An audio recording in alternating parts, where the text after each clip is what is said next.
तर विद्यार्थी मित्र हो, आपण या ठिकाणी एका विशिष्ट अशा उद्देशाने एकत्रित आलेलो आहोत। अतिशय चांगला योग आहे।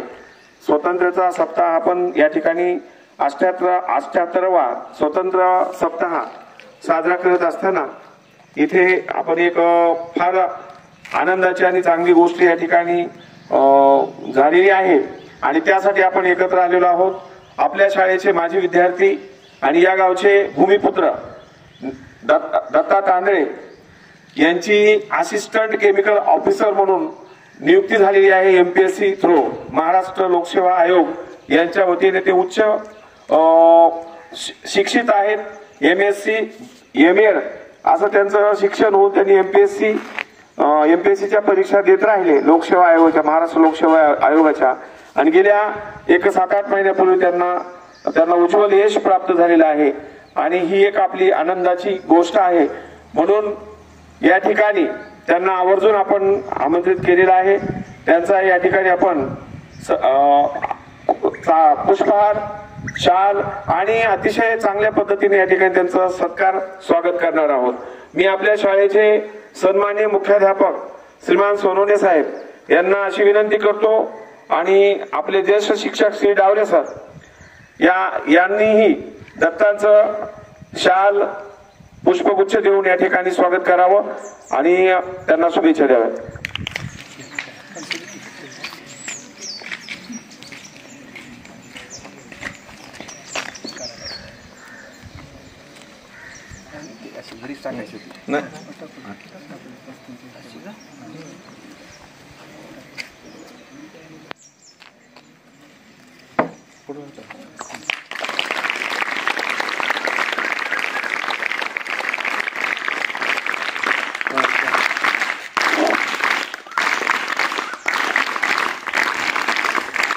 गणेश विद्यालयाच्या वतीने आणि सर्व या बालकांच्या वतीने, सर्व शिक्षक कर्मचाऱ्यांच्या वतीने, शिक्षक कर्मचाऱ्यांच्या वतीने आणि संस्थेच्या वतीने आपल्याला खूप खूप या ठिकाणी शुभेच्छा।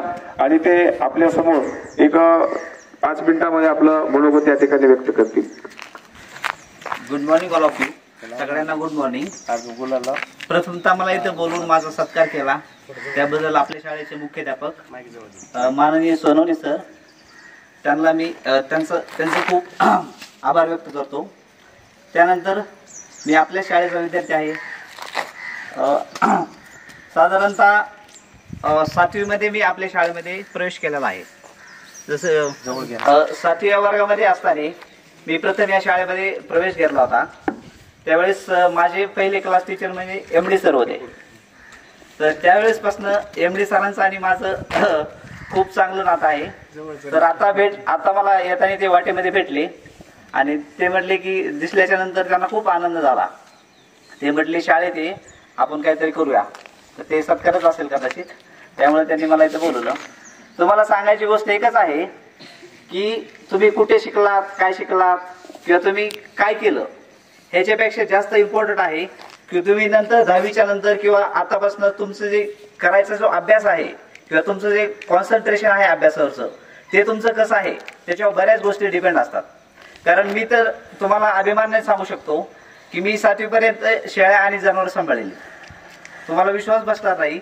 आणि डायरेक्ट ॲक्च्युली आमचं गाव तसं केस तालुक्यामध्ये जीवचोडे आहे, त्या गावावरून आम्ही इकडं ट्रान्सफर झालो इथे हिवऱ्याला। त्याच्यानंतर पहिली ते 6वी पर्यंत माझं शिक्षण एक छोट्या खेड्यागावात झालं। त्यानंतर 1ली ते 6वी पर्यंत शिक्षण झालं म्हणजे मी शाळेतच जात नव्हतो, पण तिथलच्या शिक्षकांची खूप खूप आभार मानतो मी, कारण की त्यांनी माझा टीशी 1ली ते 6वी पर्यंत बरोबर 6वीच्या वर्गापर्यंत त्यांनी पुढे नेत गेले। त्यानंतर तिथून टेशी काढला आणि इथं 7वीला डायरेक्ट मी गणेश विद्यालयामध्ये आपलं ॲडमिशन घेतलं। त्याच्यानंतर जो खरा प्रवास सुरू झाला तो झाला माझा 7वीपासून। त्यानंतर इथनं मी 8वीला अंबाजोगाईला गेलो, अंबाजोगाई योगेश्वर नूतन महाविद्यालय, तिथं माझं शिक्षण झालं। त्याच्यानंतर तिथनं मी 11वी आणि 12वी SB कॉलेज औरंगाबाद, तिथनं माझं 11वी आणि 12वी कंप्लीट केलं। त्यानंतर मी 1 वर्ष रशियासाठी पण MBBS करायला रशियाला पण गेलो, पण तिथेही काही मला वातावरण सूट नाही झालं किंवा काही गोष्टी आवडल्या नाहीत, त्यामुळे ते पण सोडून आलो। त्याच्यानंतर पुण्यामध्ये फर्ग्युसन महाविद्यालयामध्ये 2013ला मी फर्स्ट म्हणजे BSc ला ॲडमिशन घेतलं. तिथं माझी BSc कंप्लीट केली. त्यानंतर मग MSc वाडिया कॉलेजमध्ये कंप्लीट केली आणि त्यानंतर MPSCचा वगैरे किंवा स्पर्धा परीक्षेचा अभ्यास सुरुवात केली.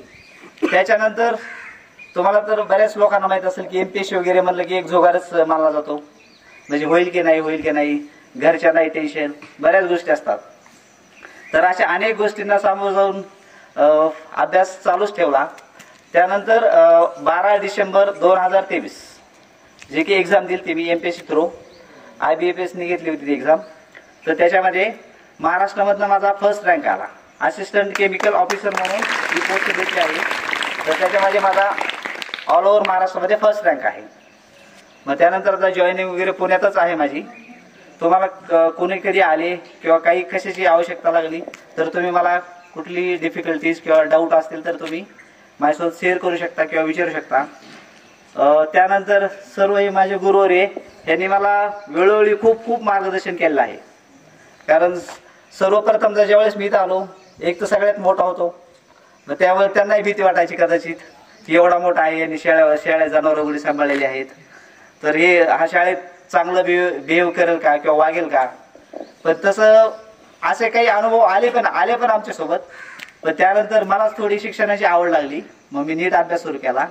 मग त्याच्यानंतर अभ्यास करत त्याची आवड लागली. मग आज इथं पोहोचलो आणि मला इथं बोलवून सगळ्यांनी माझा सत्कार केला. त्याबद्दल मी सर्वांचा खूप आभारी आहे. Thank you sir, thank you so much.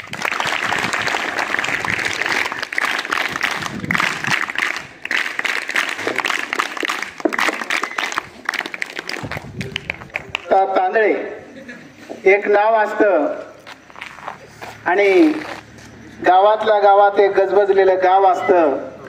या ओळी मला त्याच्या संदर्भामध्ये आठवतात.